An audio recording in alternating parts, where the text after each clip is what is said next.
Setelah 9 tahun menikah, suaminya tiba-tiba meminta cerai. Aaron tidak menunjukkan kesedihan. Justru sebaliknya, dia malah memikirkan berapa banyak uang yang bisa dia dapatkan dengan menjual lampu gantung di rumah.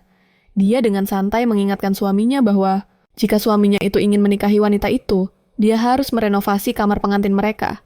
Karena Aaron sudah menjual semua barang berharga di rumah. Karena mereka akan bercerai secara damai. Meskipun Aaron tidak bisa menerima kompensasi, harta bawaannya harus dikembalikan padanya. Bagaimanapun, hanya itulah yang dia miliki di dunia ini. Duke Leonard bertanya-tanya apa yang bisa dilakukan Aaron dengan uang sesedikit itu. Selama 9 tahun, Duke Leonard tidak pernah peduli padanya. Sekarang setelah mereka akan bercerai, dia malah menjadi penasaran. Sebaliknya, saat Aaron mencapai usia dewasa, seorang penjaga istana mengumumkan bahwa Yang Mulia Kaisar ingin dia menjadi istri Duke Leonard dan akan memberikan dukungan finansial untuk keluarganya yang sedang bangkrut. Aaron melihat dilema ayahnya untuk memastikan orang tuanya bisa hidup lebih baik di masa depan. Dia langsung menerima pernikahan ini. Padahal sebelumnya, dia selalu memimpikan cinta seperti di negeri dongeng. Duke Leonard adalah cucu tertua dari kaisar saat ini. Tidak hanya cerdas dan cakap, tetapi juga memiliki ilmu pedang yang unggul dan penampilan yang luar biasa. Benar-benar pangeran kekaisaran yang sempurna. Setelah itu, Aaron mempelajari etiket istana dengan rajin. Tidak peduli apapun itu, dia menghadapi semuanya dengan serius. Hanya untuk menjadi istri yang berbudi luhur dan ibu yang baik setelah menikah. Tak lama kemudian, hari pernikahan pun tiba sesuai rencana. Aaron menatap Duke yang lembut dan ramah di hadapannya. Pada saat itu, dia merasa akan menjadi wanita paling bahagia di dunia. Namun, mimpi itu hancur berkeping-keping dalam waktu kurang dari 1 hari. Di malam pertama pernikahan yang ditunggu-tunggu, Duke mengatakan kepadanya bahwa semua ini hanyalah sebuah sandiwara. Dia tidak punya niat sungguhan untuk menikah. Pernikahan hari ini hanya untuk pertunjukan di hadapan kaisar. Setelah mengatakan itu, dia membanting pintu dan pergi, dan tidak pernah kembali lagi ke kamarnya. Belakangan, Aaron mengetahui bahwa Duke telah jatuh cinta pada putri dari salah satu bawahannya sejak remaja, dan secara terbuka mengumumkan akan menjadikannya calon permaisuri. Ketika kaisar mendengar berita ini, dia memaksa pernikahan antara Aaron dan Duke. Tetapi ketika Aaron mengetahuinya, semuanya sudah terlambat. Selama 9 tahun berikutnya, dia tidak marah karena keberadaan wanita itu. Juga tidak memperlakukan para pelayan dengan sombong, memberikan segalanya demi gelar Duchess. Namun, Duke tetap menginginkan perceraian, dengan secara terbuka menuduh bahwa Aaron di permukaan tampak seperti istri dan ibu yang berbudi luhur, tetapi diam-diam mempersulit dan menyiksa gadis malang yang dicintai Duke itu. Dan ketika Duke tidak ada, Aaron berselingkuh dengan pria lain tanpa malu. Tanpa sadar, dia telah menjadi antagonis wanita yang dibenci semua orang. Tetapi, karena ini adalah perintah kaisar, dia harus menahannya. Saat ini, Aaron melihat makanan penutup yang indah di atas meja, membangkitkan kenangan mendalam di hatinya. Ketika dia masih muda, dia bermimpi menjadi seorang pembuat kue.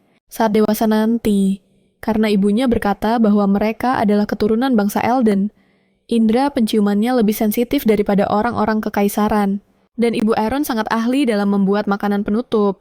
Di bawah pengaruh ibunya, Aaron juga jatuh cinta pada pembuatan kue. Jadi, dia memutuskan untuk membuka sebuah toko kue. Beberapa hari kemudian, Aaron mengemasi barang-barangnya, bersiap untuk meninggalkan tempat ini. Yang penuh kesedihan, Molly menangis, enggan berpisah, memohon agar Aaron mau membawanya. Hal ini membuatnya berhenti sejenak. Meskipun dia berterima kasih atas tahun-tahun di mana Molly membuatkan kopi untuknya. Sekarang, uangnya hanya cukup untuk menyewa sebuah toko. Bertahun-tahun yang lalu, kopi masuk ke kekaisaran melalui pesisir selatan, dengan cepat mendapatkan popularitas di kalangan bangsawan dan menjadi sangat populer. Istana bahkan memiliki pelayan pria dan wanita khusus untuk menyiapkan teh dan kopi. Molly bukan hanya pelayan yang menyiapkan minuman untuknya, tetapi juga satu-satunya teman dekatnya. Keterampilannya luar biasa. Jika diajak serta, dia bisa sangat membantu dalam jangka pendek. Saat dia sedang berpikir, pintu tiba-tiba didobrak terbuka. Pengunjung itu menyuruh mereka untuk mengemasi semuanya dan pergi dengan cepat. Aaron juga terkejut. Orang itu bahkan tidak mengetuk pintu. Saat ini, keluarga Lady Blana adalah orang kepercayaan Duke. Selama 9 tahun terakhir, dia selalu menindas Aaron dimanapun, terutama setelah selir Duke Selena, bergabung dengan keluarganya. Tentu saja, dia memperlakukan Aaron dengan lebih dingin dahulu.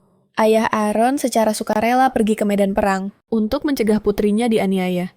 Dan meskipun mencapai prestasi besar, sayangnya dia gugur di medan perang. Setelah itu, ibunya tidak dapat mengatasi kesedihan karena kepergian ayahnya dan jatuh sakit. Tak lama kemudian, ibunya pun meninggal dunia. Kematian kedua orang tuanya membuat Aaron sebatang kara. Pada saat itulah dia mengeraskan tekadnya dan bersumpah tidak akan pernah menjalani kehidupan seperti itu lagi. Selama bertahun-tahun ini, dia menahan semua penghinaan demi orang tuanya. Sekarang, dia tidak perlu melakukannya lagi, Lady Blana. Jika kau datang hanya untuk mengatakan itu, jangan khawatir, aku akan segera pergi. Kau tidak dengar, ku bilang aku akan segera pergi. Melihat bahwa dia tidak bisa memprovokasi Aaron, Lady Blana langsung mengalihkan perhatiannya pada Molly di sampingnya, mempertanyakan apa yang Molly lakukan di sini. Aku ingin mengucapkan selamat tinggal pada Lady Aaron. Bahkan sebelum Molly selesai bicara, Lady Blana langsung menamparnya. Beraninya pelayan sepertimu menjawabku, enyah dari sini. Ini jelas-jelas sengaja dilakukan di depan Aaron. Jika dia pikir Aaron tidak bisa melawannya, dia salah besar. Lady Blana, segera kemasi barang-barangmu dan keluar dari istana ini. Kalau nempau pemarsina, apa katamu? Ya ampun, apa kau masih tidak paham? Aku bilang kau dipecat. Silakan pergi sekarang juga. Akan tetapi, Lady Blana, mengandalkan fakta bahwa Aaron bukan lagi Duchess dan bertindak tanpa rasa takut. Tapi dia tidak tahu kalau di tangan Aaron ada segel permaisuri. Segel kaisar mengurus urusan negara, sedangkan segel permaisuri mengurus semua urusan istana. Oleh karena itu, wanita dengan pangkat tertinggi di istana saat ini adalah dirinya, dan segel ini diberikan langsung oleh Yang Mulia Kaisar. Jadi, dia punya wewenang untuk memecat staf istana. Lady Blana berpikir bahwa saat Duchess yang baru datang nanti, dia akan segera dipekerjakan kembali.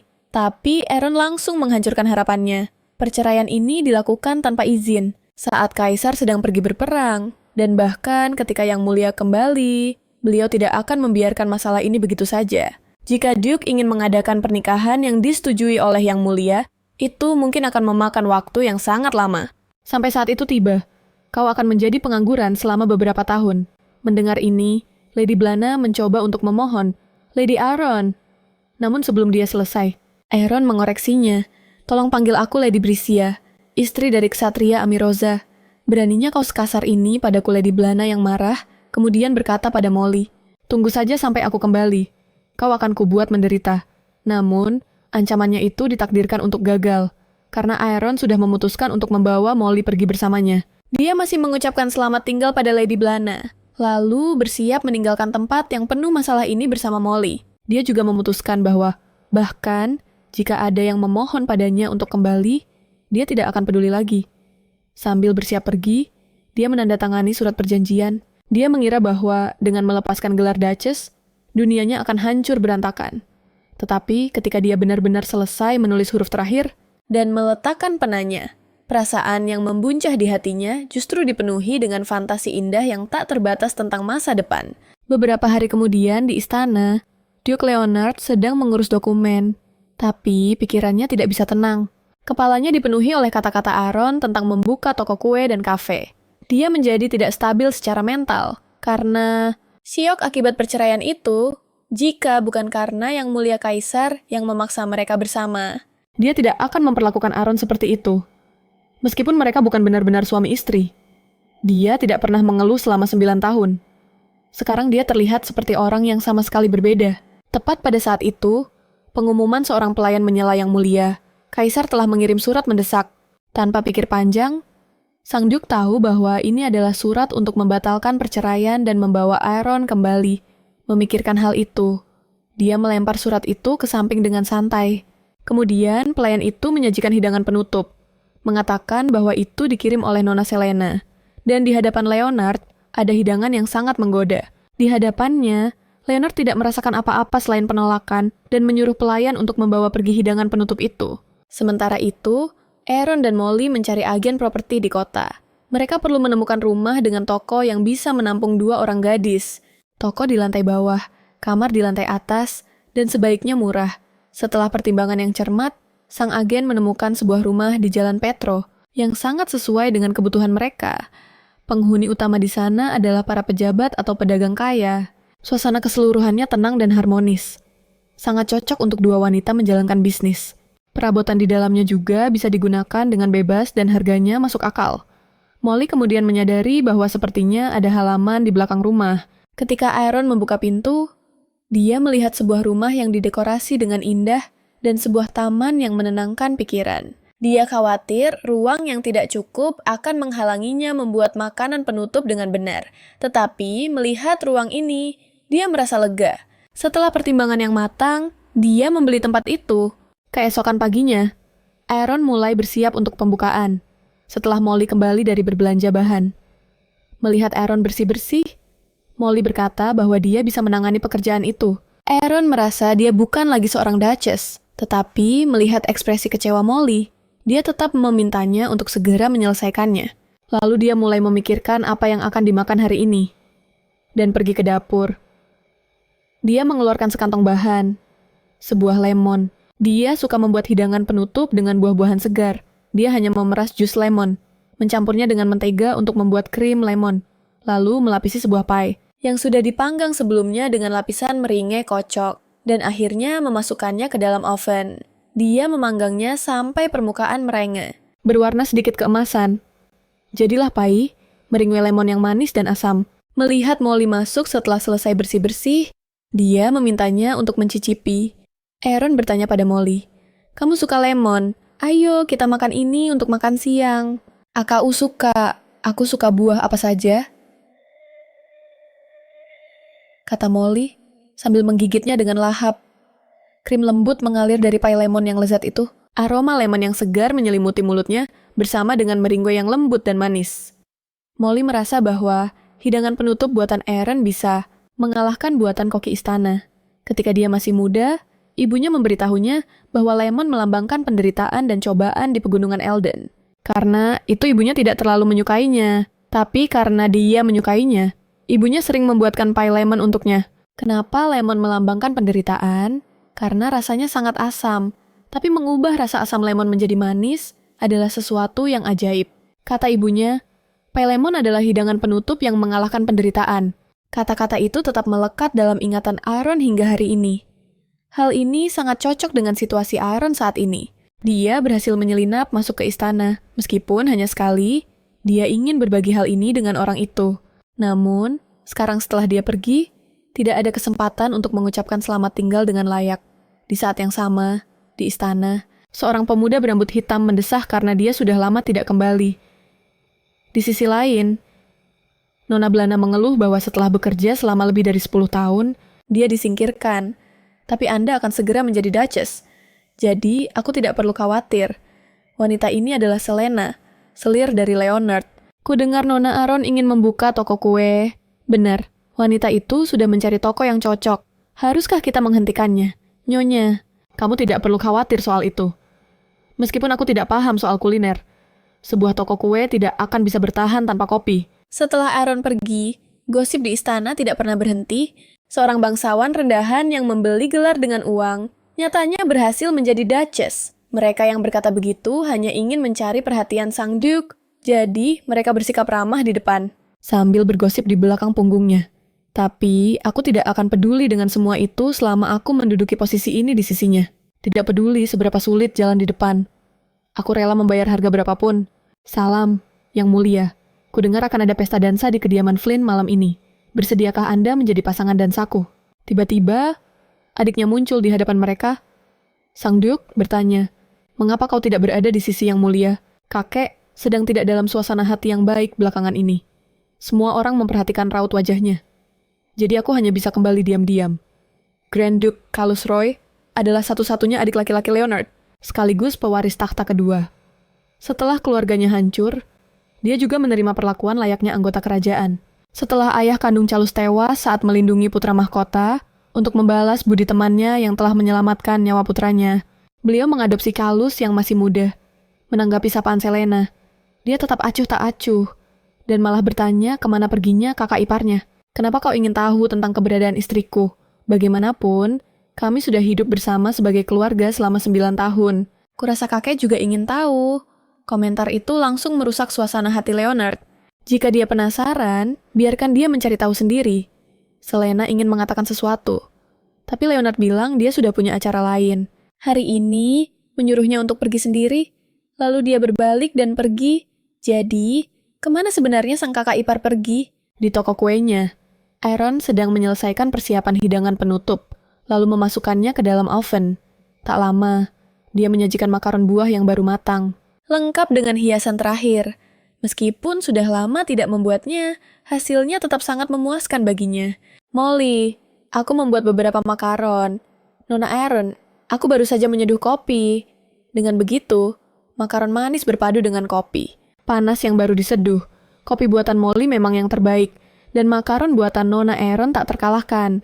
Setiap gigitan, isiannya yang lembut dan rasanya yang manis memenuhi seluruh mulut. Kombinasi sempurna dengan kopi yang sedikit pahit. Tapi kue asli tidak bisa bertahan lama. Kita harus pakai kapas atau gipsum untuk membuat model pajangan untuk etalase. Tom juga berpikir itu ide yang cemerlang. Bagus, biarkan aku mencoba membuatnya. Tapi, Nona Aaron, apa biji kopi yang kita pesan akan datang hari ini? Begitu dia selesai bicara, terdengar suara barang diturunkan dari pintu. Biji kopi yang dipesan Aaron dan Molly sudah tiba. Satu kotak seperti ini harganya 300 koin emas. Karena biji kopi ini didistribusikan secara eksklusif oleh keluarga Viscount Allen. Harganya yang mahal tidak dapat dihindari. Terlebih lagi, ini adalah varietas langka yang hanya dijual setiap beberapa bulan sekali. Bisa mendapatkannya saja sudah cukup. Dan dengan stok ini, dia tidak perlu khawatir tentang penjualan jangka pendek. Masalah, tapi mereka langsung terkejut dengan pemandangan di hadapan mereka. Kotak itu bukan hanya tidak beraroma kopi, tapi malah berbau busuk dan setiap bijinya penuh dengan bekas gigitan serangga. Kami jelas-jelas memesan biji kopi dengan kualitas terbaik. Kualitas ini sangat jelek. Jika Anda tidak puas, kami bisa mengatur pengiriman baru. Tapi pengiriman berikutnya baru tiba dalam 2 bulan. Jadi bagaimana kami tidak mau mereka mengembalikan uangnya? Maaf, menurut peraturan perusahaan dagang kami, biji kopi tidak bisa dikembalikan, meskipun perusahaan menyimpannya dengan sangat hati-hati. Beberapa kerugian dan kerusakan. Selama pemrosesan itu tidak bisa dihindari. Tapi biji-biji busuk yang ada di hadapan mereka ini sepertinya sengaja dipilih oleh seseorang. Saat para pengantar barang hendak pergi, Aaron Sparrow, bisakah kau membantuku membawa barang-barang ini ke tempat yang sudah ditentukan? Aku akan memberimu kompensasi yang layak malam harinya di rumah judi, eksklusif para bangsawan.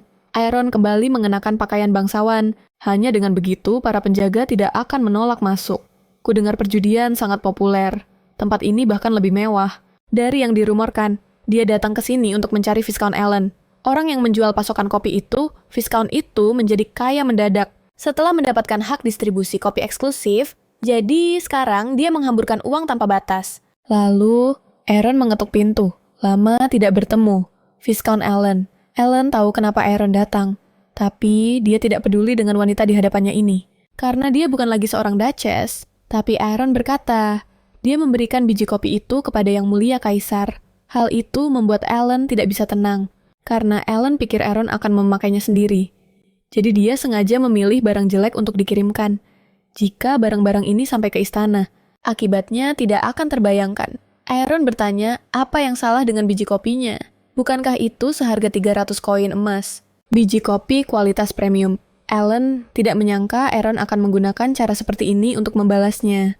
Tapi, bahkan jika yang mulia menyalahkannya, dia bisa bilang itu kesalahan pelayan dan meminta ampun. Dia bisa mengganti rugi uang Aaron. Tapi jangan harap bisa memesan biji kopi darinya lagi di masa depan Anda benar. Yang mulia memang penyayang dan baik hati. Beliau pasti akan memaafkan kesalahan seorang pelayan. Tapi, apa yang akan dipikirkan orang lain? Seseorang yang tidak bisa membedakan antara barang berkualitas dan sampah busuk. Ternyata memegang hak distribusi eksklusif. Apa perusahaan dagang lain akan membiarkannya begitu saja? Allen tidak menyangka Aaron akan berkata seperti itu. Jika ini Aaron yang dulu, dia pasti akan diam dan melepaskannya. Jika kau mau mempertahankan hak distribusi eksklusifmu, serahkan biji kopi berkualitas baik. Maka aku akan menghubungi pihak istana. Untuk mengambil kembali kiriman barang itu, Allen merasa ini tidak bisa berlanjut. Jadi, dia bilang akan memberikan kompensasi 300 koin emas. Dalam bentuk biji kopi Aaron, tidak berniat melepaskannya begitu saja. Dia menuntut kompensasi atas penderitaan mentalnya. Dan semua kerepotan ini Totalnya menjadi 600 koin emas. Ellen berpikir, kompensasi ganda itu terlalu berlebihan. Melihat Ellen masih enggan membayar, Aaron pun berpura-pura pergi. Ellen bergegas menghentikan Aaron. Dia menekan rasa malu dan keengganannya, lalu menurunkan harga dirinya dan menyetujui persyaratan Aaron. Ellen, kau seharusnya bersyukur atas pilihanmu saat ini. Meninggalkan ruang pertemuan, Aaron merasakan kepuasan yang luar biasa di hatinya. Jadi, dia ingin segera kembali dan memberitahu Mole kabar baik ini. Tapi tiba-tiba, sebuah tangan mencengkeramnya. Aku belum pernah melihatmu. Berapa bayaranmu untuk menemaniku, Aaron? Tidak menyangka akan bertemu orang semacam ini di sini. Dan menyuruhnya melepaskan genggamannya. Pria itu bukan hanya tidak melepaskan cengkeramannya, tapi malah bertindak lebih agresif. Mengatakan kalau dia bisa membayar banyak uang. Tidak tahan lagi, Aaron menendang tulang kering pria itu. Pria itu terjatuh dan mulai memakinya. Dasar wanita jalang, jangan tidak tahu berterima kasih. Aaron merasa situasinya menjadi rumit. Haruskah dia mengungkapkan identitasnya sekarang? Sebuah pintu di dekatnya terbuka. Seseorang yang tak terduga muncul, yaitu mantan suami Aaron, Duke Leonard. Aaron tidak menyangka akan bertemu dengannya lagi. Begitu cepat dan di tempat seperti ini, salam, yang mulia pria itu hampir mati ketakutan. Dia cepat-cepat bangkit dan membungkuk hormat, mengatakan bahwa dia mabuk dan bertindak tidak pantas. Memohon pengampunan dari Duke, lalu meminta maaf dengan tulus kepada Aaron. Orang yang tadinya begitu sombong, sepertinya semua orang takut pada calon kaisar itu. Kemudian, Leonard melambaikan tangannya, menyuruh pria itu pergi. Duke juga tidak menyangka akan bertemu lagi secepat ini dan di tempat seperti ini. Ya, aku juga tidak menyangka kalau yang mulia punya hobi seperti ini. Tapi, apakah Nona Selena tahu? Meskipun kata-kata Aaron membuatnya ragu, dia bereaksi dengan cepat. Jika kamu tidak punya uang, kamu bisa meminta kompensasi dariku daripada datang ke tempat-tempat seperti ini dan tolong jangan salah paham. Aku hanya datang ke sini untuk bertemu seseorang untuk urusan toko Leonard.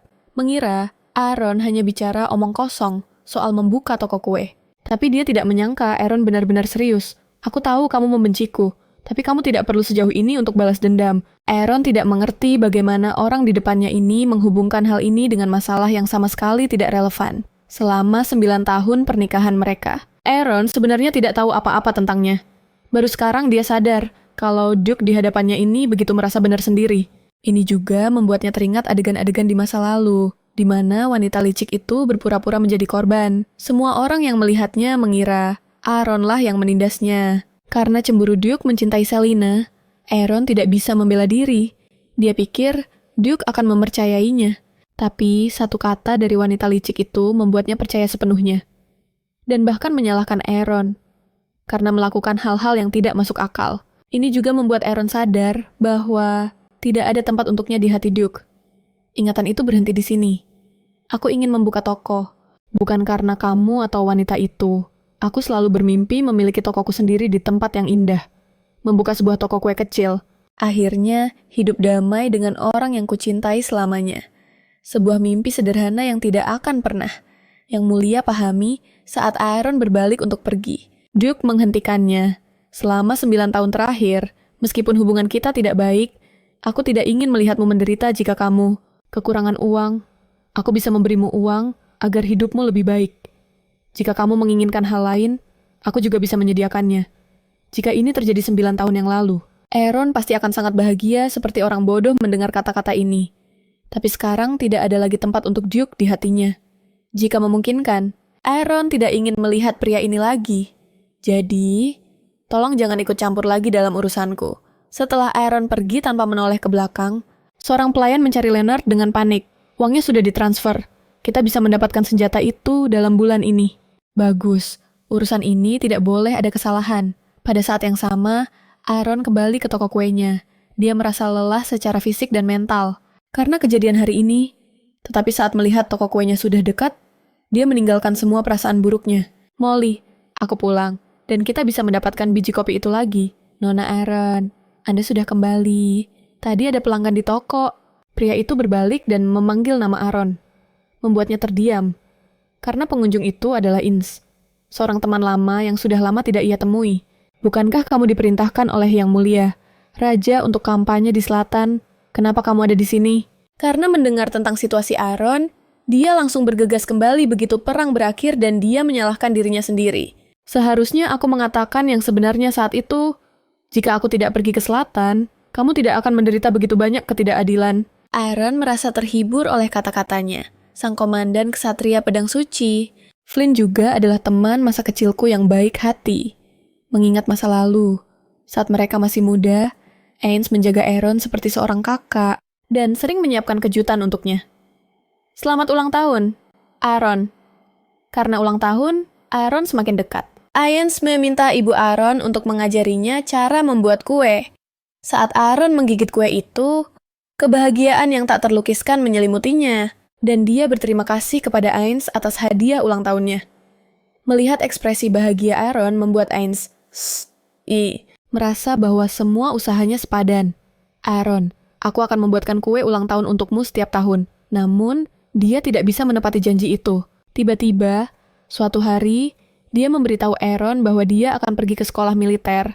Aku dengar di sana mereka mengajarkan kursus ksatria. Tapi aku akan menulis surat untukmu kapanpun. Aku bisa. Pada usia 16 tahun, Ains masuk sekolah militer di usianya yang masih muda. Dan menjadi seorang ksatria. Sementara aku pindah ke kediaman Marchioness. Karena itu, kami tidak pernah punya kesempatan untuk bertemu lagi. 13 tahun berlalu begitu saja. Di pesta dansa, orang-orang berkomentar tentang bagaimana para ksatria pedang suci memiliki seorang komandan baru. Aaron masih belum terbiasa dengan acara-acara seperti ini. Tepat pada saat itu, seorang pria memperhatikan wanita yang duduk sendirian di sudut, tersenyum dan menyapanya. Nona, sudah lama tidak bertemu Ains. Apa itu benar-benar kamu? Saat mereka bertemu kembali, Ains sudah menjadi pahlawan perang dan telah menjadi komandan ksatria di usia muda. Tapi dia tetap sangat rendah hati. Aku bisa mencapai posisi ini berkat penghargaan dari para petinggi. Meskipun Ains mengatakan itu agar tidak menonjol di istana. Seseorang perlu memiliki keluarga yang kuat atau koneksi sebagai pendukung. Teman masa kecilku ini hanyalah putra dari seorang ksatria biasa. Mencapai prestasinya saat ini pasti membutuhkan usaha yang luar biasa. Bahkan setelah 13 tahun, dia masih peduli pada Aaron seperti dulu. Dan dia mendengar desas-desus tentang Duke Selena. Kamu pasti mengalami masa-masa sulit akhir-akhir ini. Aaron sudah terbiasa menjadi bahan pembicaraan sebagai seorang Duchess. Sudah begitu lama tidak ada yang peduli. Dan mengkhawatirkannya seperti ini. Terima kasih atas perhatianmu. Aku sungguh baik-baik saja, pikirnya. Tidak ada seorang pun di dunia ini yang akan peduli lagi padanya. Tetapi matanya yang lembut sama persis seperti saat mereka masih muda, membuatnya merasakan nostalgia. Sejak saat itu, Aaron sesekali bertemu dengan Ains, membicarakan hal-hal yang belum tuntas di masa lalu, dan memilih tempat yang ramai agar tidak menimbulkan kesalahpahaman atau kecurigaan.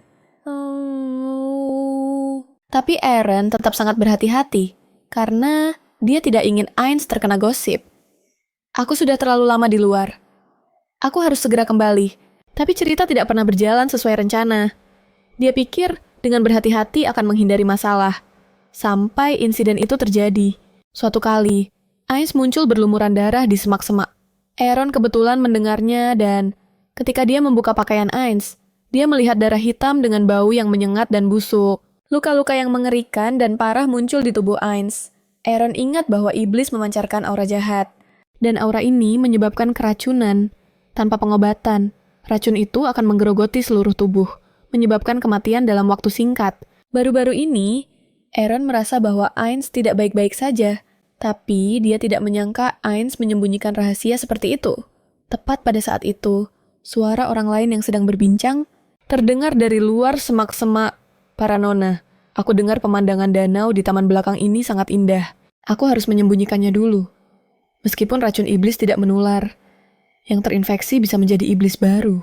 Jika keracunan Ains sampai ketahuan, dia bukan hanya tidak akan diobati, tapi bahkan bisa dieksekusi. Saat itu, Ains perlahan membuka matanya. Ketika mencoba bangkit, rasa sakit yang tajam menjalar dari bahunya. Dan saat melihat lukanya, dia tertegun. Meskipun Aaron berkata tidak akan membocorkannya. Ains masih takut ketahuan dan mencelakai Aaron. Tapi Aaron sudah terlanjur sangat khawatir. Terdengar suara gemerisik. Sepertinya ada kucing di semak-semak itu. Tepat saat Aaron mengira orang-orang itu sudah pergi. Dedaunan yang menutupi mereka tiba-tiba tersibak. Selena dan para nona lainnya terkejut melihat mereka berdua saja di malam hari. Alhasil, gosip ini menyebar dengan cepat ke seluruh kekaisaran. Di taman pada malam hari, sang Duchess yang diabaikan suaminya bertemu diam-diam dengan komandan ksatria muda yang tampan. Akhirnya, bahkan Yang Mulia Kaisar pun mengetahui hal ini dan memanggil mereka untuk meminta penjelasan. Kami tidak melakukan sesuatu yang memalukan, tapi Yang Mulia Kaisar tidak menyelidiki lebih dalam dan mengirim Ainz ke selatan. Sampai Ainz pergi, Aaron tidak pernah mengungkapkan soal racun iblisnya. Akan tetapi, Duke Leonardo menggunakan insiden ini sebagai pemicu dan membuat Aaron menandatangani surat cerai, berhasil memisahkan mereka. Kini, setelah dipikir-pikir lagi, Aaron menyadari bahwa ada banyak kejanggalan dalam insiden itu. Seolah-olah seseorang sengaja merencanakan semuanya. Ainz juga pingsan setelah meminum anggur yang diberikan seseorang padanya. Jika target orang itu adalah Ainz, daripada menggunakan cara yang rumit ini, akan lebih baik jika lukanya diekspos secara langsung, daripada membuat jebakan untuk menghancurkan reputasinya. Ainz meyakinkan Aaron bahwa belum terlambat untuk mengatakan yang sebenarnya sekarang. Namun, Aaron tidak peduli. Itu hanya akan memberi alasan sempurna bagi mereka yang ingin kami bercerai. Tapi bahkan, jika kamu mengatakan yang sebenarnya, aku tidak akan kembali ke istana. Kalau begitu, hanya kamu yang akan dikorbankan. Apa kamu benar-benar rela melakukannya? Ainz merasa, selama bisa membersihkan nama baik Aaron yang tercemar, dia tidak takut berkorban. Dia benar-benar keras kepala soal hal semacam ini. Aaron pikir itu tidak penting dan sekarang dia punya toko rotinya sendiri. Faktanya, setelah bercerai, dia merasa sangat lega. Melihat senyum tulus Aaron, Ainz memutuskan untuk tidak membujuknya lebih jauh. Lagi pula, racun di tubuhnya sudah sembuh dengan obat dari utara. Itu bagus sekali, aku tidak punya keluarga lagi, dan aku tidak mau kehilanganmu juga. Mendengar itu, wajah Ainz memerah. Jika kamu benar-benar ingin mengatakan yang sebenarnya, tunggulah sampai tubuhmu pulih dan keadaan aman. Atas desakan Aaron, Ainz akhirnya setuju. Baiklah, sudah lama sekali kita tidak bertemu. Aku akan membuatkan sesuatu yang lezat untukmu. Tunggu aku di sini. Setelah berkata begitu, Aaron pergi ke halaman belakang untuk mengambil bahan masakan. Saat dia hendak lanjut memetik, sebuah tangan terulur. Ainz juga ingin membantu sedikit agar Aaron bisa bersantai. Ainz, apa kamu ingat saat kita saling membuatkan kue? Saat kita berumur 9 tahun. Dahulu kala, Aaron ingin membantu Ainz mendapatkan ulang tahun yang tak terlupakan. Jadi dia membuatkan kue ulang tahun dengan tangannya sendiri. Karena dia belum pernah mendapat kue di hari ulang tahunnya. Aaron menyuruhnya duduk dan membuat permohonan. Tapi Ainz terlalu bersemangat hingga langsung makan, bahkan tanpa meniup lilinnya. Bagaimana? Kue buatanku enak. Di hari ulang tahun itu, kue ini menjadi sesuatu yang tidak akan pernah dilupakan Ainz seumur hidupnya.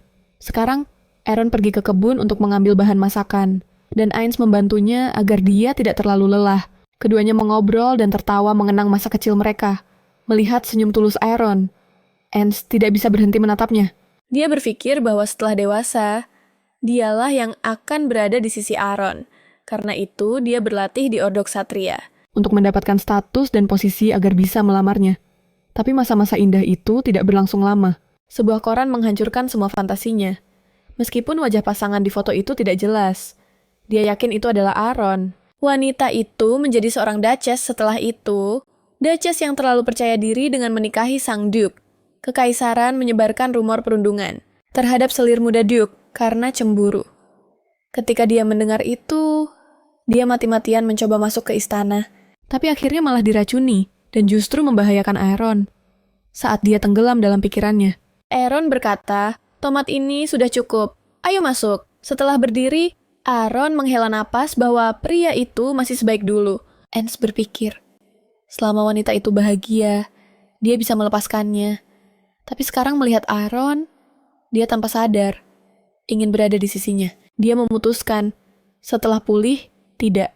Bahkan jika tidak pulih sekalipun, dia akan menjelaskan kepada publik apa yang sebenarnya terjadi hari itu. Jadi, sampai saat itu tiba, kuharap dia bisa memaafkanku karena tetap berada di sisinya seperti ini.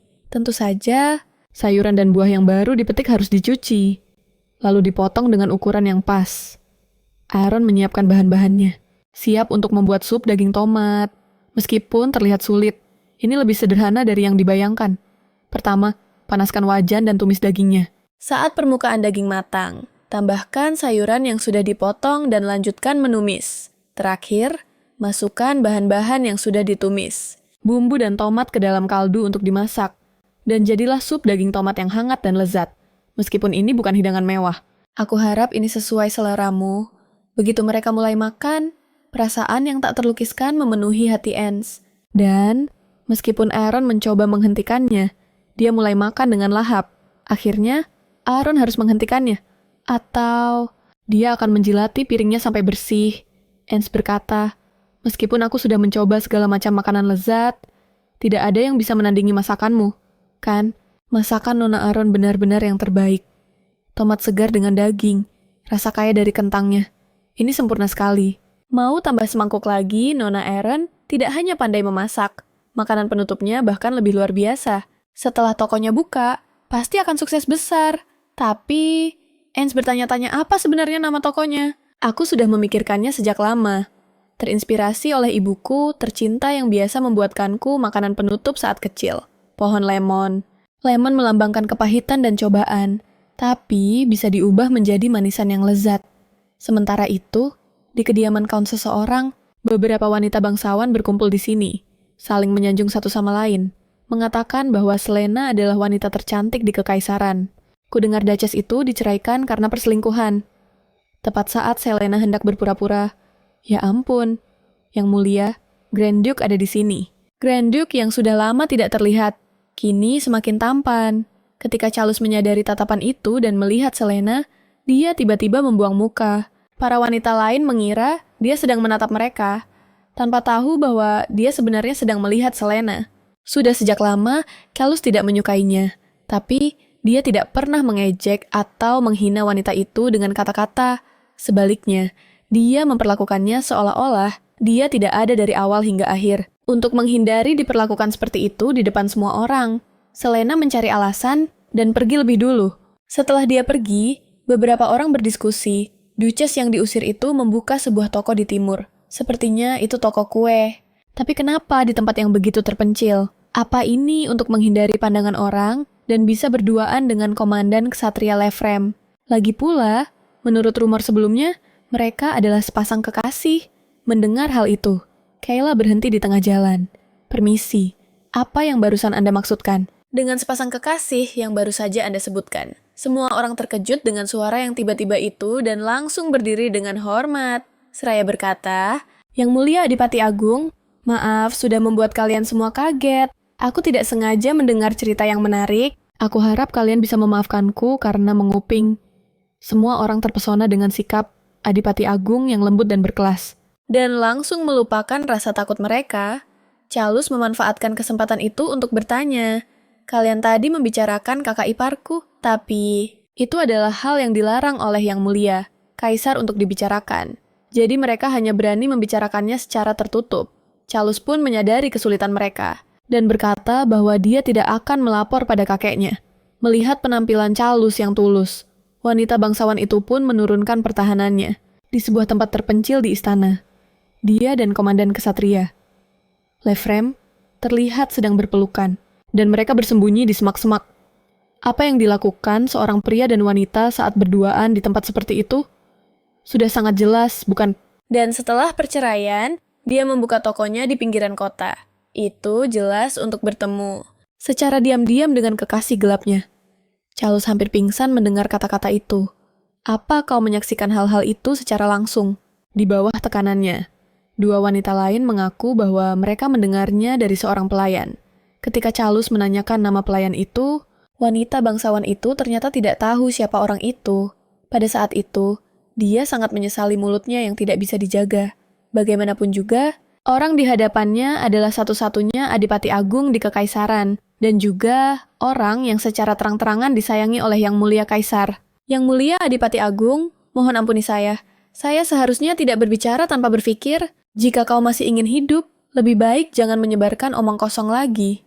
Setelah mengatakan itu, Charles mengabaikan para wanita yang sangat ketakutan itu dan berbalik untuk pergi. Malamnya, dia merenungkan apa yang dikatakan orang-orang itu. Di istana, selain pelayan dan prajurit, berbagai pejabat dan bangsawan juga datang dan pergi. Jika mereka benar-benar ingin bertemu secara rahasia, kenapa mereka memilih halaman istana? Lagi pula, Aaron bukanlah orang yang seperti itu. Tiba-tiba, sebuah panggilan membuyarkan lamunan calus pesan dari selatan, Yang Mulia sedang dalam perjalanan kembali ke ibu kota. Beberapa hari kemudian, di suatu pagi yang cerah, orang-orang di jalan mengeluhkan cuaca yang panas, dan seorang gadis mencari tempat untuk beristirahat di sekitarnya. Dia bertanya-tanya, kapan toko ini buka dan kenapa ada toko kue di tempat terpencil seperti ini. Setelah masuk, dia melihat toko yang bersih dan rapi, bersama dengan beberapa makanan penutup yang cantik. Tapi karena ini adalah kunjungan pertamanya, karena tidak tahu apakah kuenya enak atau tidak, dia hanya memesan secangkir teh hitam. Akan tetapi, karena toko Aaron baru saja buka, dia memberikan sebuah skon secara gratis. Gadis itu berseru betapa beruntungnya dia dan langsung menggigitnya. Sebuah rasa yang luar biasa menyerbu lidahnya. Sementara, dia terkagum-kagum dengan rasanya. Aaron pun keluar dan berkata bahwa rasanya akan jauh lebih enak jika ditambahkan selai stroberi di atasnya, roti mentega yang harum, dicelupkan ke dalam selai stroberi segar yang manis dan asam, dipadukan dengan es teh hitam yang menyegarkan dengan aroma teh yang lembut. Ini benar-benar perpaduan yang sempurna. Ketika dia menyadari bahwa makanan penutup di sini sangat lezat, dia memesan makanan ringan lagi. Saat pesanannya tiba, dia sangat terkejut. Makanan penutup semacam ini jarang ada di toko-toko biasa. Dan sejujurnya, ini pertama kalinya dia melihat yang seperti ini secara langsung. Kue ringan itu seringan sayap jangkrik, renyah dan menyegarkan. Setiap gigitannya terasa lembut, begitu berlapis hingga hancur menjadi serpihan adonan. Sekali gigit remah-remahnya berjatuhan, sangat renyah, kelezatannya tertinggal di bibir dan gigi, membuat pelanggan makan dengan gembira. Aaron, yang sibuk sepanjang pagi, mulai menyiapkan suguhan lainnya. Setelah skon habis, ketika dia tiba di depan toko, suasana anehnya sunyi, yang membuatnya bingung. Lalu, dia berbalik untuk bertanya pada Molly apa yang terjadi. Ternyata ada 2 tamu tak diundang yang datang ke pintu depan. Nona Aaron, lama tidak bertemu. Yang Mulia, Kaisar telah kembali dan ingin bertemu dengan Anda. Kaisar meminta maaf kepada Aaron atas tindakannya.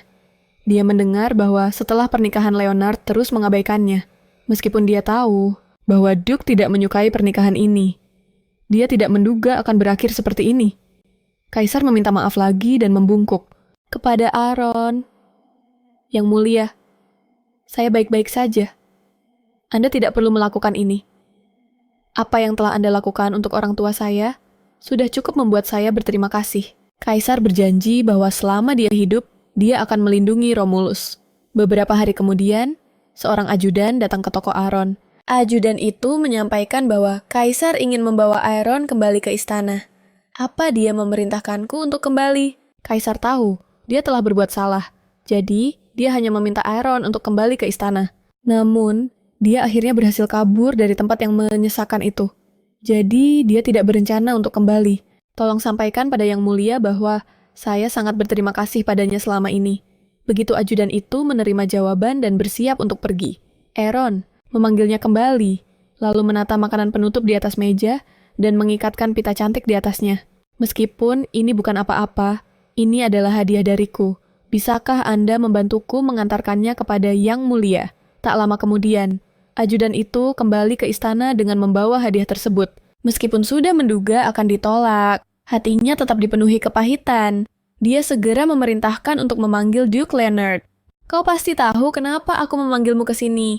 Kan, jika Anda membicarakan perceraian, kami bercerai atas kesepakatan bersama. Selain itu, pasangan biasa juga berpisah karena ketidakcocokan. Kaisar memotongnya. Kalian adalah calon kaisar dan permaisuri, bukan pasangan biasa. Leonard sudah menyiapkan alasannya. Seorang wanita yang berselingkuh hanya akan membawa aib bagi keluarga kerajaan. Kaisar juga merasa terganggu dengan perilaku Leonard yang tidak patuh. 9 tahun yang lalu, dia mengabaikan Aaron tepat setelah pernikahan, dan Kaisar memanggilnya untuk menegurnya. Tidak peduli seberapa keras Kaisar mencoba membimbingnya, Leonard menolak untuk mendengarkan. Tetapi, Kaisar bertekad bahwa Aaron adalah calon permaisuri. Bagaimana bisa kau menceraikan seorang istri yang telah menemanimu selama 9 tahun? Hanya berdasarkan sebuah rumor. Selain itu, Aaron adalah gadis yang berkelakuan baik dan mengelola istana dengan sempurna. Leonard lalu berkata bahwa dia masih bisa menjadi permaisuri sekarang, karena prosedur perceraian sudah selesai. Yang mulia bisa menikahinya tanpa perlu khawatir. Kaisar, yang sangat marah, mengambil cangkir tehnya dan menyiramkan semua tehnya Leonard basah kuyup. Meskipun kaget, dia tidak berani berbuat apa-apa. Ajudan itu kemudian memberinya sapu tangan untuk mengeringkan diri.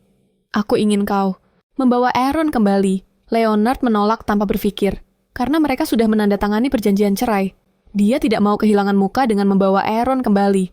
Jika kalian ingin bercerai, kalian berdua harus meminta persetujuanku bersama-sama. Perjanjian cerai rahasiamu itu tidak akan berlaku.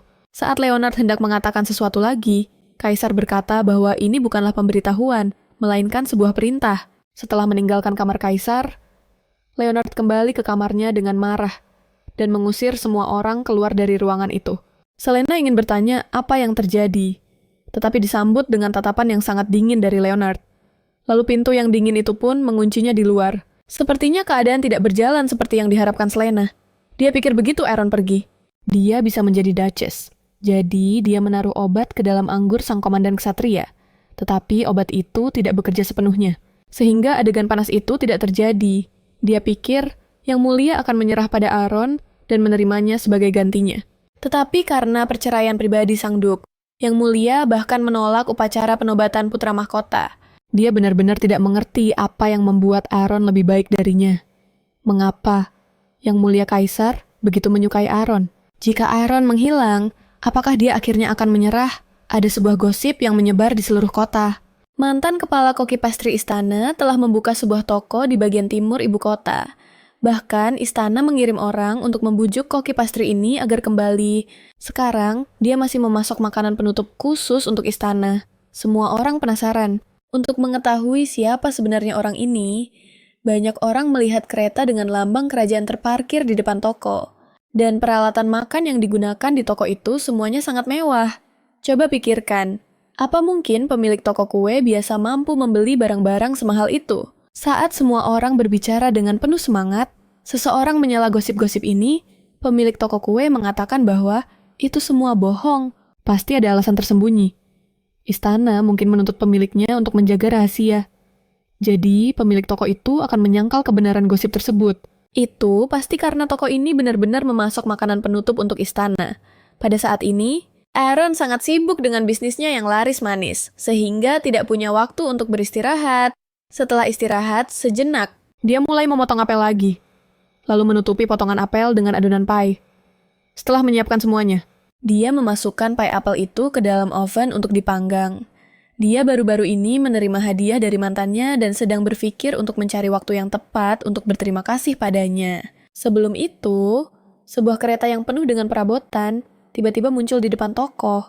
Melihat peralatan makan dan perabotan mahal di hadapannya, Aaron menjadi bingung. Kenapa?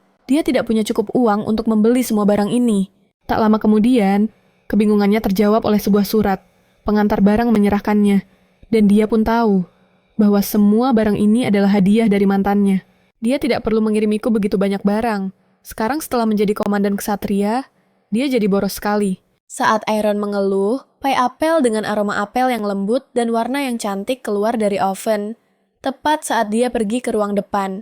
Sebuah suara tiba-tiba mengejutkannya. Apa kau menganggapku pengemis?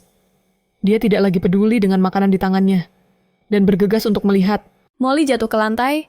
Nona Aaron, dia adalah orang yang kuceritakan padamu terakhir kali. Pada saat itu, pria itu masih berteriak. Mana pemilik tokonya? Bagaimana caramu melatih karyawanmu? Saya pemilik toko ini. Di mana pemilik tokonya? Bagaimana kau melatih timmu?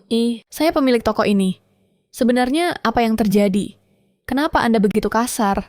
Meskipun Aaron sudah ada di hadapannya. Pria itu bukan hanya tidak menahan diri, tetapi malah menjadi lebih sombong. Jelas-jelas, saat membayar, dia memberikan 10 koin emas. Tetapi, staf toko mengatakan dia hanya memberikan 10 koin perak. Molly terlihat sangat dizalimi, mengatakan bahwa dia hanya menerima koin perak. Pria itu jelas-jelas melihat kalau di toko hanya ada 2 wanita dan berpikir mereka gampang diintimidasi. Jadi, dia terus datang untuk membuat masalah. Pada saat itu, seorang pelanggan yang tidak tahan lagi berkata kalau dia juga melihat koin perak. Pelanggan lain pun ikut angkat bicara. Kau memberikan koin perak. Setelah Aaron selesai bicara, sebuah kantong uang dilempar tepat ke wajahnya.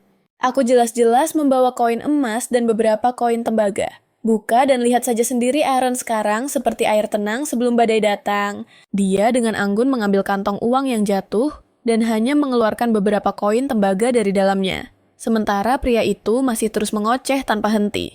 Dia melemparkan semua koin tembaga di tangannya ke pria itu. Lalu tanpa memedulikan amarah dan rasa malunya, Aaron memarahinya. Kau sebaiknya kembali ke sekolah dan belajar matematika lagi. Mendengar itu, pria itu menjadi murka dan hendak menyerang Aaron. Tepat saat itu, gagang pedang menghantam pria itu dari belakang hingga membuatnya tersungkur. Wah, ini hampir jadi bencana kalau aku tidak datang memeriksanya. Apa yang akan kau lakukan? Orang ini jelas-jelas datang untuk membuat onar. Lama tidak bertemu, kakak ipar. Keduanya memang sudah lama tidak bertemu dan ingin melepas rindu. Tetapi rintihan pria di belakang mereka terdengar di waktu yang tidak tepat. Ini membuat Charles semakin kesal dan dia menginjak pria itu lebih keras. Orang ini sangat mengganggu di sini. Kakak ipar, perlu aku buat dia menghilang selamanya. Tapi Aaron segera mencegahnya. Karena tidak akan ada yang mau makan kue di toko tempat terjadinya pembunuhan.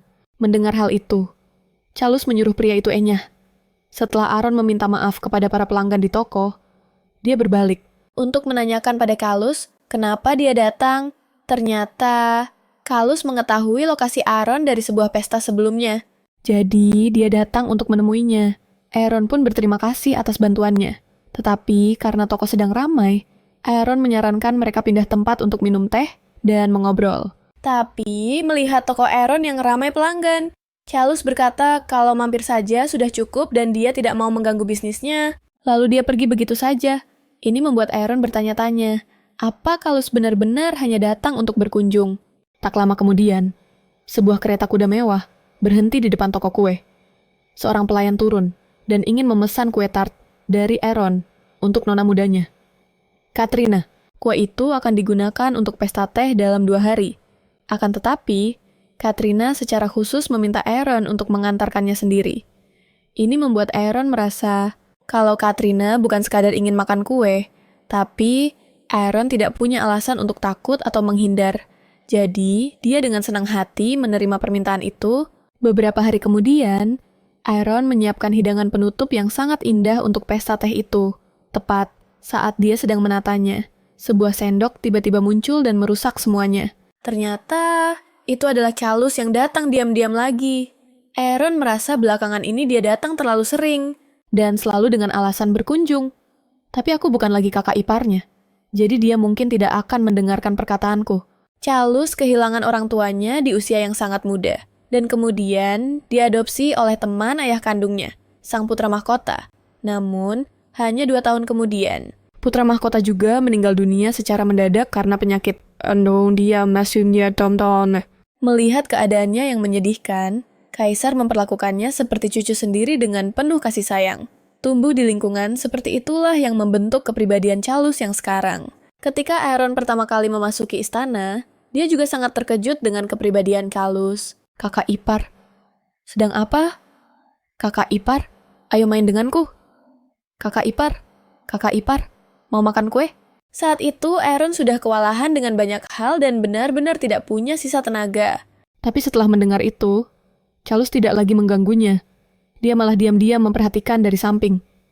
Melihat Charles sudah tenang, Aaron pun memberinya isyarat agar dia boleh mendekat, memakan kue kering di atas meja, lalu kembali bekerja. Tapi Aaron masih sesekali meliriknya. Melihat penampilannya yang pendiam dan sopan, Aaron tersenyum dengan tulus. Setelah Aaron menikah dan masuk ke istana, etiket istana yang ketat dan tugas-tugas yang asing sebagai seorang duchess membuatnya kewalahan.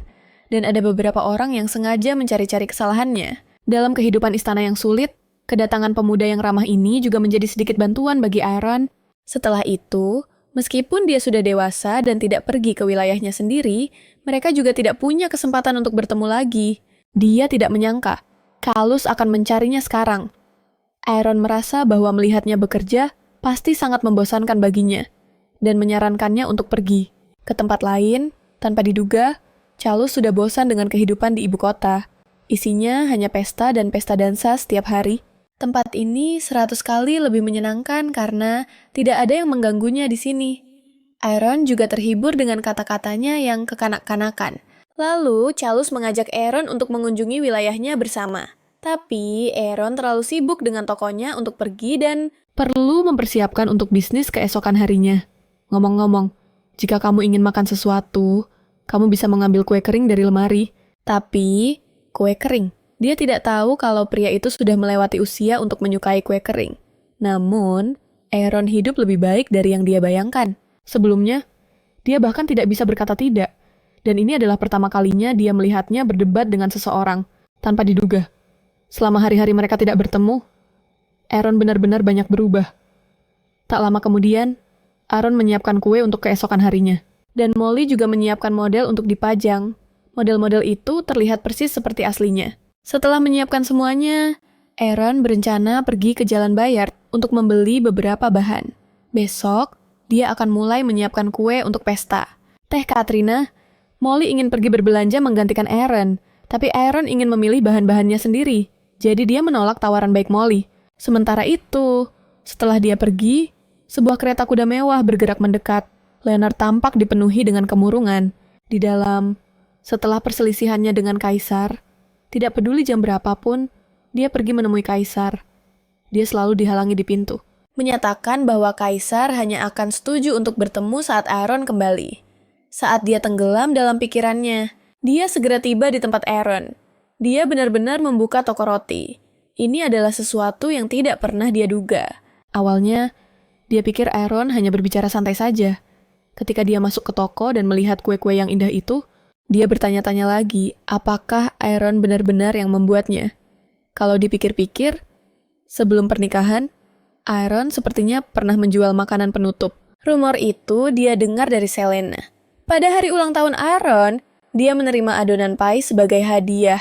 Jadi ada desas-desus bahwa Aaron, karena masalah utang, pernah menjual makanan penutup di jalanan. Selena mengejek betapa miskinnya Aaron sampai harus menjual makanan penutup di jalan. Melihat kue-kue indah di depannya, dia semakin merasa bahwa rumor itu benar. Namun, karena Leonard tidak pernah memperhatikan urusannya, dia tidak tahu apa-apa tentang Aaron. Tepat pada saat itu, pintu terbuka. Molly terkejut dengan kemunculan sang Duke di toko, dan segera membungkuk dengan hormat. Leonard yang bingung pun bertanya di mana Aaron. Jika Nona Aaron tahu bahwa Duke datang, dia pasti akan kesal. Jadi dia mengatakan bahwa Nona Aaron sedang pergi untuk membeli bahan-bahan, dan tidak akan kembali dalam waktu dekat. Anda sebaiknya kembali di lain hari. Tapi, tanpa diduga, Leonard memilih untuk menunggu kepulangan Aaron. Di sisi lain, Aaron selesai membeli bahan-bahan dan bersiap untuk kembali. Langit yang mulai gelap juga membuatnya sedikit takut. Dia selalu merasa jalannya agak menakutkan. Tapi, indera keenamnya memang benar. Sejak saat dia pergi setelah membeli bahan-bahan, seseorang sedang mengikutinya. Apakah orang ini jahat? Memikirkan hal itu, Aaron mulai berlari. Tapi orang berpakaian hitam itu juga langsung bereaksi, mengulurkan tangan untuk menangkapnya. Tapi Aaron tidak tinggal diam. Dia berbalik dan memukul pria itu dengan tasnya. Ya, dia berhasil mengulur sedikit waktu. Sementara orang berpakaian hitam itu menyipitkan matanya. Aaron kembali berlari sekuat tenaga. Tapi tidak bisa jauh karena gaunnya sangat menghalangi. Dia menginjak gaunnya sendiri, yang membuatnya jatuh ke tanah. Hal ini membuat orang berpakaian hitam yang sudah sadar itu berhasil menyusulnya. Saat Aaron melihatnya mengeluarkan sebilah pisau dari balik bajunya, dia ingin menukar semua hartanya demi keselamatannya. Tapi tak disangka, orang berpakaian hitam itu sama sekali tidak berniat untuk goyah, dan mengatakan bahwa dia hanya menjalankan perintah. Setelah itu, dia mengayunkan pisau di tangannya. Pada saat itu, Aaron seperti domba yang pasrah menunggu disembelih. Hanya bisa diam pasrah menunggu apa yang akan terjadi. Terdengar suara dentingan tajam. Tapi apa yang dia takutkan tidak terjadi seperti perkiraannya. Setelah menunggu beberapa saat, dia memberanikan diri membuka matanya. Apa yang muncul di hadapannya adalah mata penuh kengerian dari si pria berpakaian hitam. Kemudian, saat sebilah pedang ditarik keluar, pria itu pun jatuh tersungkur di hadapan Aaron. "Kau baik-baik saja," Kalimat itu bergema di telinga Aaron bagaikan melodi dari surga. Sosok yang berbicara tidak lain adalah Grand Duke Kailas. Aaron tidak menyangka Kailas akan muncul di sana pada saat itu. Bisa berdiri ya. Dia mengulurkan tangannya. Aaron, dengan keras kepala, mengatakan bahwa dia bisa berdiri sendiri. Tapi ternyata tidak bisa, karena kakinya lemas tak bertenaga. Melihat tingkah keras kepalanya, Kailas hanya bisa menghela napas. Lalu, dia berkata, permisi kepada Aaron dan mendekatinya, melingkarkan lengannya di pinggang wanita itu, dan dengan sedikit tenaga, mengangkat Aaron dengan mudah. Kau tidak terluka, kan? Kata-kata lembut itu membuat Aaron merona, dan dengan cepat berkata, terima kasih, aku baik-baik saja. Setelah beberapa saat, Kailas bertanya pada Aaron, apakah dia mengenali orang itu? Setelah berpikir sejenak, dia tidak bisa mengingat siapa orang itu. Kailas menyimpulkan bahwa orang itu hanyalah perampok biasa. Tapi Aaron tidak berpikir demikian. Karena tujuan pria berpakaian hitam itu bukanlah uang, melainkan nyawanya. Dan juga apa yang dia katakan sebelum menyerang. Aku hanya menjalankan perintah. Tapi dia tidak tahu siapa dalang di balik semua ini. Siapa yang ingin menyakiti seorang Duchess yang telah dituduh berselingkuh lalu diceraikan. Sebelum dia selesai berpikir, Kailas menyarankannya untuk kembali ke toko dan beristirahat. Setelah mengatakan bahwa jalanan ini terlalu berbahaya, dia mengulurkan tangannya untuk mengantarnya pulang. Aku bisa jalan sendiri. Kita tidak perlu bergandengan tangan. Kailas tidak mundur mendengar penolakannya. Jadi dia berkata, kalau Aaron juga boleh memegang lengannya. Melihat Aaron tidak bergerak, dia hanya bisa menghela napas dan akhirnya berjalan di sampingnya menyusuri jalanan yang gelap. Tapi kemunculan Kailas yang tiba-tiba, ternyata ada alasannya. Dia khawatir karena Aaron tidak kunjung kembali setelah sekian lama. Dia bertanya pada Molly dan langsung pergi mencarinya. Hingga akhirnya muncul tepat pada saat bahaya mengancam. Jika bukan karena pertolongan Kailas, Aaron tidak tahu apa yang akan terjadi padanya. Setelah Kailas menerima ucapan terima kasih dari Aaron, dia langsung bertanya, apakah dia boleh sering-sering datang ke tokonya untuk makan kue? Tentu saja, selama kau mau datang, kau boleh datang kapan saja kini, sambil menatap wajah cantik Aaron, agar tidak ketahuan menatapnya. Kailas memalingkan wajah dan berkata pada Aaron, jangan datang ke tempat berbahaya seperti ini sendirian lagi. Di masa depan, kamu bisa mempekerjakan orang untuk melakukan suruhan. Aaron juga menyadari bahwa Kalus mengkhawatirkan keselamatannya. Pada saat mereka pertama kali bertemu, dia masih seorang pemuda dan sekarang telah tumbuh menjadi seorang pria dewasa. Dan dia sepertinya telah benar-benar berubah menjadi orang lain.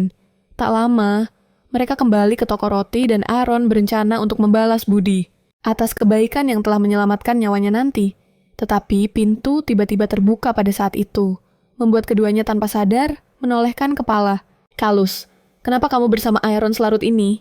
Aaron menyela, mengatakan bahwa mereka sudah bercerai dan bukan lagi suami istri. Dia pun bertanya-tanya, kenapa Adipati Leonard ada di tokonya? Apakah Anda menungguku? Karena itu, Leonard mencoba menutupi rasa malunya dengan balik bertanya, kenapa mereka kembali bersama? Mendengar ini, Aaron terdiam, karena dia tidak punya kewajiban untuk menjawab, dengan siapa aku bersama dan apa yang kulakukan bukan urusanmu. Sang Adipati tidak pernah menyangka akan mendapat jawaban seperti itu. Kalus sudah lama tidak melihat Sang Adipati dengan ekspresi tersebut. Jadi, dia tidak bisa menahan tawa dan mengatakan bahwa Aaron diserang oleh para bandit. Sangat berbahaya baginya untuk sendirian di malam hari. Jadi, aku mengantarnya kembali. Mendengar hal itu, sikap Sang Adipati berubah total. Betapa dia mengkhawatirkan keselamatan Aaron. Namun, dia tidak menunjukkan perubahan batin apapun atas kekhawatiran Leonard. Tetapi tetap saja, demi kesopanan, dia mengundang Leonard untuk tinggal sebentar di toko, karena harga dirinya tidak tahan dengan sikap tidak hormat seperti itu. Dia memanggil Kalus untuk pergi bersamanya. Saat hendak pergi, pada saat itu, Kalus menatap dengan terkejut. Setelah memandang sejenak, dia berkata, kakak ipar, aku akan kembali besok. Aaron juga menyambut Kalus dengan hangat. Kalus kemudian menghentikan Leonard yang hendak pergi, sambil berkata, orang yang menyerang kakak ipar sepertinya bukan bandit biasa. Tubuh orang itu ada di gang Jalan Bart. Kamu harus menyelidikinya secara mendalam. Ya, lebih baik awasi wanita di sisimu itu. Sedikit yang dia tahu bahwa Leonard sedang memikirkan hal lain, karena adik laki-lakinya tadinya tinggal dengan patuh di wilayahnya sendiri. Tetapi sekarang keluar untuk membuat masalah. Dia takut bahwa Kailas sudah mengetahui bahwa dia juga memiliki darah kerajaan. 15 tahun yang lalu, di istana kerajaan, Kailas saat itu baru berusia 9 tahun, sementara Leonard baru berusia 14 tahun. Hubungan mereka sangat baik saat itu. Sebelum ini, Leonard tidak khawatir tentang Kalus akan memengaruhi taktanya di masa depan, karena dia memiliki darah kerajaan, hingga kemunculan surat itu yang mengubah seluruh pemikiran Leonard. Nama di surat itu adalah Tara, ibu kandung Calus, tetapi tulisan tangannya adalah tulisan ayahnya sendiri. Ternyata, sebelum Tara menikah, keduanya sudah saling kenal dan menjaga hubungan sejak lama, yang membuat Leonard yakin bahwa mereka adalah sepasang kekasih. Tetapi kemudian, saat berpikir bahwa Tara sudah hamil sebelum menikah dan anaknya lahir prematur, Leonard tiba-tiba merasa tertipu, menyadari bahwa Kailas benar-benar bisa jadi saudaranya. Pada saat itu, Leonard pun keluar dari ingatannya, memasuki kereta kuda. Dia menginstruksikan pelayannya untuk menyelidiki informasi tentang orang yang mencoba membunuh Aaron hari ini, Calus. Meskipun aku tidak tahu kebenaran apa yang telah kamu temukan, aku tidak akan pernah membiarkanmu mengambil apapun dariku. Tidak peduli apapun itu. Sementara itu, Aaron merasa tertekan karena kehilangan bahan-bahan yang telah dibelinya. Hanya tersisa beberapa bahan biasa di toko. Jika pengiriman tertunda karena hal ini, reputasi toko pasti akan terpengaruh. Selanjutnya, dia berpikir apakah harus mengambil kue lain. Tepat saat dia membuka pintu untuk pergi ke aula utama, matanya dipenuhi dengan kejutan. Pada hari minum teh, semua orang berdiskusi apakah Aaron benar-benar tahu cara membuat kue. Kudengar dia membuka toko untuk mengadakan pertemuan rahasia dengan orang lain. Kapten malam itu, seseorang di dekatnya langsung menyela. Kamu tidak boleh mengatakan itu di depan Katrina, karena Nona Katrina sangat mengagumi Kapten NS. Tepat pada saat itu, seorang pelayan mengumumkan bahwa Nona Aaron telah tiba.